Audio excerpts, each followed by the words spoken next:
As jollof rice hungry me today, na so I use 2k enter market say make I go buy chicken. As I reach where they sell chicken, na so they tell me say chicken na 20,000. Now I ask my father, wetin I go use cook this party jollof rice wey dey hungry me? Because if I no chop am, I fit go village. Now he say go and buy goat meat. So if you dey watch this video, you go see the kind of goat meat wey I buy for 1,000. I can't use the remaining 1,000 buy fresh tomatoes and shombe. So make we run this party jollof. If you chop am, if you make your party jollof like this just with 2,000, you go make better party jollof where you and your family una go chop. So into our pot we have our fresh tomatoes that I bought 500 naira, with my shombe 500 naira, ginger and garlic, onions and pepper. Yes. So what are we going to do with this thing? You go boil am for some minutes. See, anything wey this for social media no make am deceive you. You fit cook your party jollof rice with 2,000 naira. Yes, 2k, 2 ba in this economy, 2,000 naira. So you don't say as you don't prepare everything. Carry am, you go put am for your hot plate, or you go put am for your stove, for your firewood, for your gas. Boil am for just few minutes. Shey you dey see am.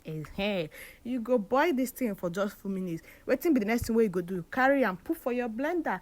If you no get blender, my person, no vex, no cry. Shey you get mortar? Oya, bring your mortar out. Put everything inside your mortar. Use your mortar. Grind am well. Before blender, there was mortar. Exactly. So wetin you go do? Carry everything, put for your blender. Carry everything, put for your blender. Carry am, blend am well. Blend am, make it smooth like butter. Make it smooth like butter. Shey you dey see wetin I dey do? Put am. If you no get light, use gen. If you no get gen, go tell NEPA say make dem give you light. Make you blend your tomato. Say you wan cook party jollof rice with 2k. No fear, 2k na money. Exactly. So as you can see, we don blend our tomato well. Wetin remain? Go over to our goat meat. You want to see my goat meat? What I buy for 1,000 naira. You dey doubt me? Go ask your butcher how much goat meat be. Now 1,000 naira buy this one. If you dey see bone, now you sabi wetin you dey see. For me, na goat meat I dey see. Anything thou collect it, that is what it answered. So now goat meat I dey see. So inside your pot, add your goat meat, add your spices, anything you want to add, maggi, salt, thyme, curry, any seasoning that you want to season this thing with. Abeg, make sure you add am. Make the goat meat get taste, because you know say if you no get taste, e no go sweet. So at that time when you dey chew am, the bone go dey the goat meat, no be bone, the goat meat go dey crunchy. So make sure you spice this thing very well. Add am plenty water so e go fit done. If you no done, na your teeth. Wetin you go do? Put am for fire, boil it for some minutes, leave am make e boil well so e go fit bring out the juice. Come taste am. This goat meat is sweet me. I go break this bone. I go break the goat meat later. Now you know wetin they see. This goat meat. Why are they talk bone? God of richness, please locate me. This one na goat meat. The goat meat sweet, so keep am one side. Next thing na to parboil our rice. Into your bowl, you go add your rice, any cup of rice you want to cook. If na 5, if na 10, if na 100, put am for rubber. Make sure you wash am, make sand no dey inside, or make e no dey. After you go parboil am for just few minutes, so make e no mende. You know say jollof rice no dey too mende. Make e no dey like my baby puree.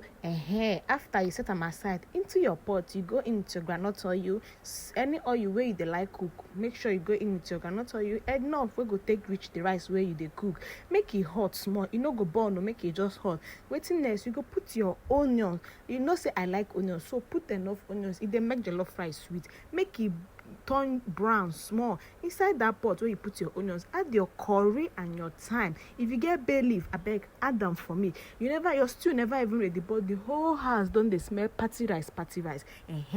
After you don add, stir am small, make the onions brown small. You don't see them.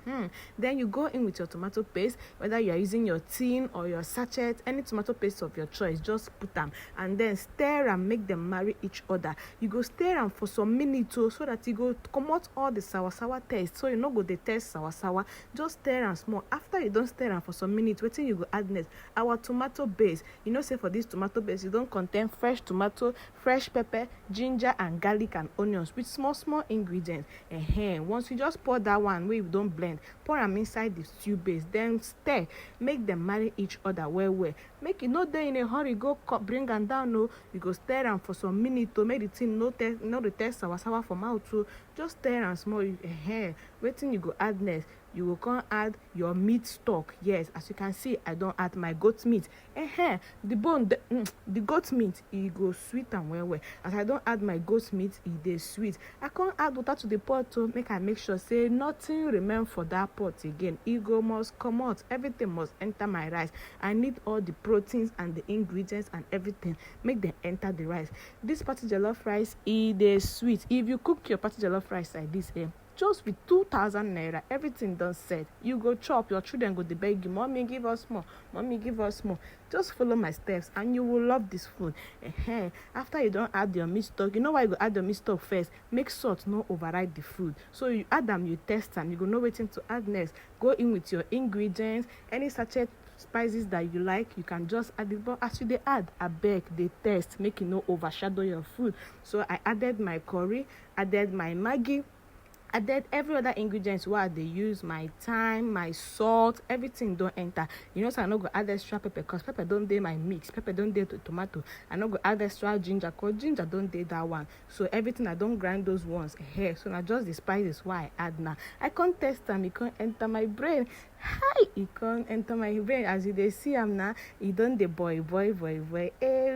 So you can't cover this thing. Cover am for just few minutes. Make it just steam well. Make it just boil well. After you come back, wetin be the next thing you go do? You go, who tie this baby like this for my back now? Hi, but shey no be my fault. Pikin wey say man no go rest, him too, him no go rest. Na so life dey. So as I don come back, wetin be the next thing? Carry your rice, your washed rice, pour am inside the boiling stew wey you don make already. As the water dey boil, carry your rice, carry your already washed rice. Abeg, make sure you wash this rice well. I no dey like chop bone, I no dey like chop sand for rice. So carry your rice, pour everything inside the stew wey dey boil. Knack am very well, make everything take enter. Shey you don see wetin we get? Abi e never dey look like party jollof for your eye? Now you know, with my 2k, you cover am, make it just boil for few minutes. Abeg, no go far. Dey check am. They check this thing, make it no bomb. As I don't come back, I can't say it don't they do, but it never do well. I use my stick, raise the rice up, make the remaining water enter, make the thing no go over bomb. Shey you see what I do? Shey you see how the rice don't they come out? So after some seconds, I cover them. After some minutes, I come back to check them. As I can't open them, I can't say everything done ready, everywhere done still.